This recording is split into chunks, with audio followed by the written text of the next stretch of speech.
बानासुर और श्री कृष्ण के बीच भयंकर युद्ध की कथा। बानासुर महाशक्तिशाली असुर राजा और भगवान शिव का परम भक्त था। उसके पिता महाबली थे जो स्वयं विष्णु के परम भक्त थे। बानासुर के पास सहस्र भुजाएं थीं और उसने भगवान शिव की कठोर तपस्या कर उनसे वरदान प्राप्त किया था कि उसे कभी युद्ध में पराजित नहीं किया जा सकेगा। शिवजी ने उसे अपना वाहन नंदी भी भेंट किया था जो उसका रक्षक बना रहा। बानासुर की बेटी उषा का प्रेम। बानासुर की एक सुंदर और गुणी कन्या थी जिसका नाम उषा था। उषा ने एक दिन स्वप्न में एक अज्ञात युवक को देखा और उससे प्रेम करने लगी। यह युवक वास्तव में अनिरुद्ध था जो श्री कृष्ण के पुत्र प्रद्युम्न का पुत्र और श्री कृष्ण का पौत्र था। उषा ने अपनी सखी चित्रलेखा से इस स्वप्न के बारे में बताया।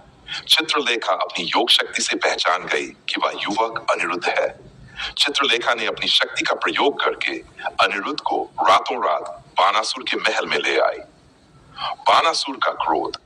जब बानासुर को यह ज्ञात हुआ कि उसकी बेटी उषा और अनिरुद्ध के बीच प्रेम संबंध है तो वह क्रोधित हो गया। उसने अनिरुद्ध को बंदी बना लिया और उसे कठोर दंड देने का निश्चय किया।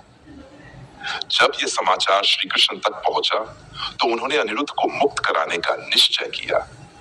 श्री कृष्ण अपने भाई बलराम और पुत्र प्रद्युम्न के साथ बानासुर के राज्य शोणितपुर पहुंचे। युद्ध की शुरुआत। श्री कृष्ण ने बानासुर से अनिरुद्ध को छोड़ने के लिए कहा, लेकिन बानासुर ने श्री कृष्ण के इस आग्रह को ठुकरा दिया।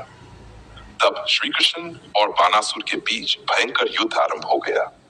इस युद्ध में बानासुर ने अपनी 1000 भुजाओं के बल पर श्री कृष्ण की सेना का सामना किया।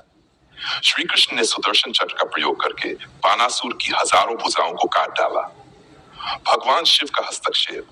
बानासुर के साथ भगवान शिव की कृपा थी, इसलिए जब श्री कृष्ण और बानासुर के बीच युद्ध चरम पर था तो भगवान शिव ने युद्ध में हस्तक्षेप किया।